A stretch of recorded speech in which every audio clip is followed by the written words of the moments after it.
Ами, здравейте! Много ми е драго. 28 юни сме днес, защото не ми обръщате внимание на камерата, не знам дали виждате, но малко я щупих и в момента я държа по такъв начин. Както и да е, няма значение. Камерата работи, това е най-важното. Днес е много як ден, много натоварен ден. Отивам аз да гримирам една булка, след това ще ви взема с мен на едно място и след това правим рожден ден на Доминик, който стана на една годинка на 21-ви, но поради ангина на Емануела, поради лошо време, решихме да го преместим за днес реално. Тъй че цял ден е абсолютна лудница. Аз съм се облякла, защото после ще ходя на едно специално място, както ви казах. Ще ви взема с мене. Да, отивам да работя, защото естествено какво друго да направя в деня, в който празнувам рождения ден на сина ми, ще поема булка. Но булките трябва да са красиви, затова аз съм тук. Говоря ви сега, защото после има шанс да не мога да ви говоря. Тъй, че ето тук част от кетеринга сме събрали. Част от украсата. Тази година решихме да не бъде нещо, кой знае колко суетно, да не празнуваме в заведения, детски къти и така. И без това Доминик е толкова малък, че въобще не разбира. И затова ще празнуваме всъщност на полянката, ето там отзад при нас. И ще бъде домашна храна, бебета, приятели, одеялце, тревичка. Въобще ето готин.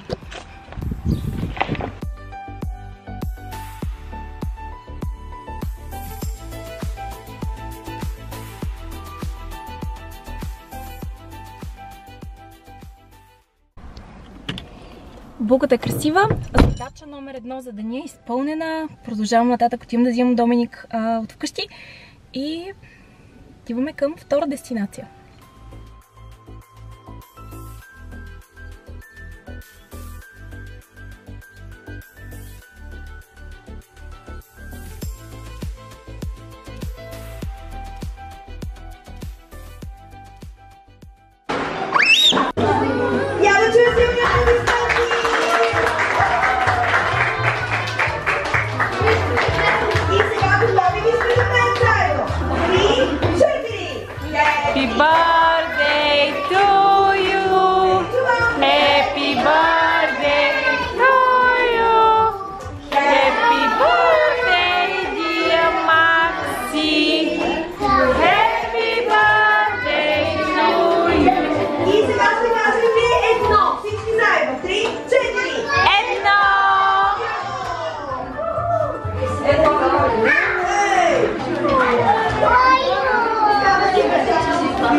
Видяхте всъщност къде бяхме. Бяхме на рожден ден на Макси.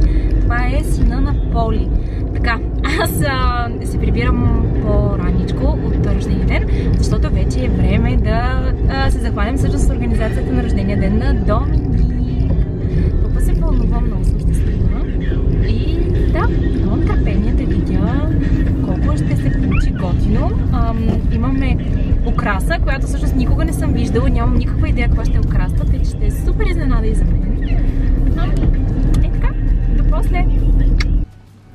Не знам дали виждате, но в момента тече пълна подготовка. Ето там, точно там, да. А аз ще правя баница. Какво ще празнуваме днеска? Рожден ден! На кого? Доминик. Браво! Хайде, баница!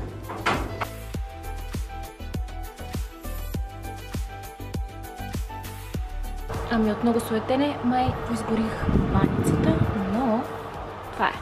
Доминик! До след малко се Здрасти! да остави. Ти ги не ставаш така, че...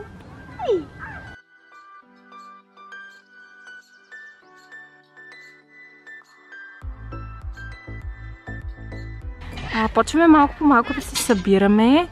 Момичетата така и се возят. Момичета, добре ли е там? Да.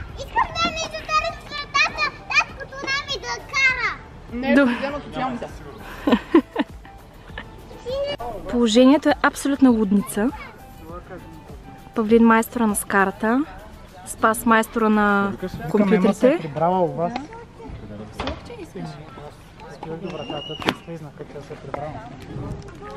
Цвети естествено окупира корнера за снимки.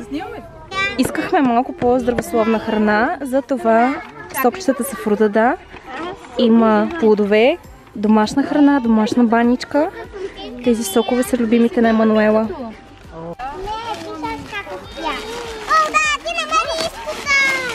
Това е подаръка от нас по бъдеще. Ще си играем ли с него? Няма, ето го балона.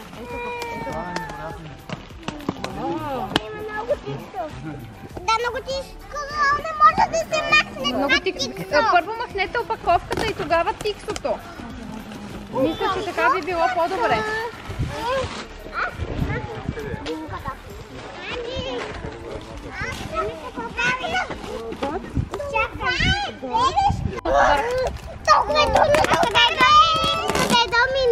Абсолютно никаква идея нямам къде е Доминик.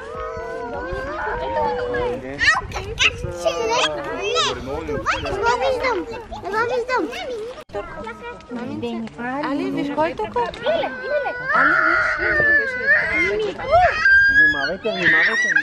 Ако планирате да имате повече от едно дете, искам да видите горе-долу каква е ситуацията и какво ви очаква.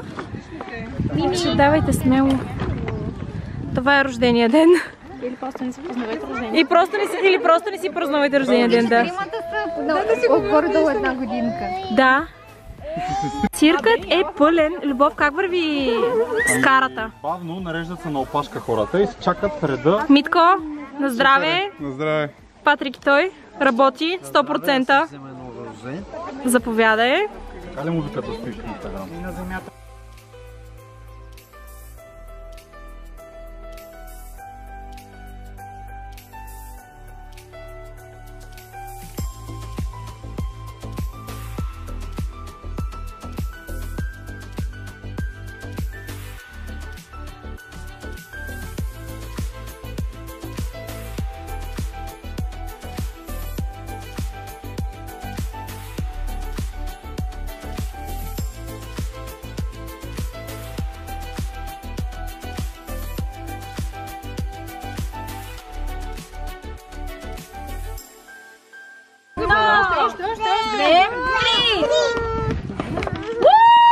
Happy birthday! Happy birthday to you! Happy birthday to you! Happy birthday, dear Dominic! Happy birthday to you! Кой ще тук сега торта?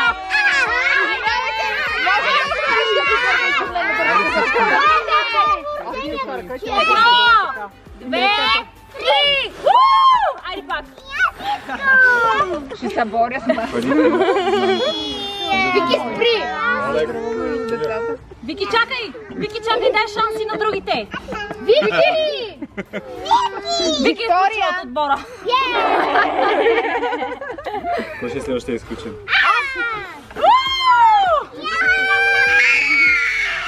Оставете Ами да духне веднъж. Айде, Ами да духне. Спред се Ами да духне. Браво! Ели, ти духна ли? Айде, Ели! Ели е сега наред. Я видим кой е. Някой още? Мия. Айде. После Анди. Майкъл, ела? Айде. Искаш ли? Хайде, ела. Мане!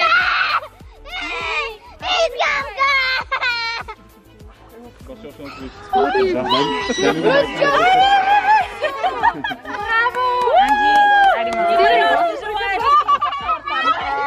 И аз искам. Алекс, давай.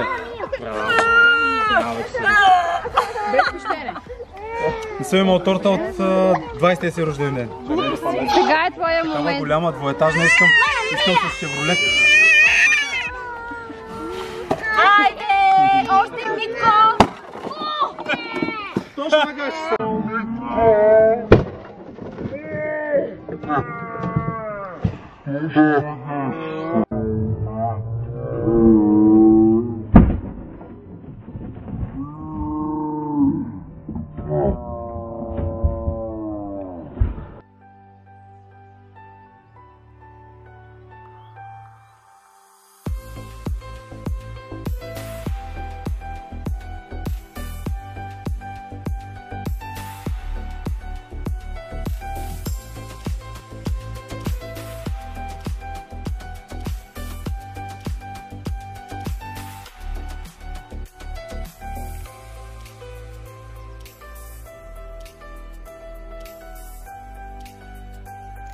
Благодаря ви, че бяхте с нашия влог за рождения ден на Доминик. Знам, че влога е доста хаотичен, но се оказа доста по-трудна задача, отколкото си мислих да подготвям, да организирам рожден ден, да посрещам гости, да обръщам внимание на гости, да обръщам внимание на своите деца и да снимам влог. Мисля, че другия път няма да го правя така. Ще взема някой да снима влог вместо мен, просто защото съм сигурна, че много неща не хванах.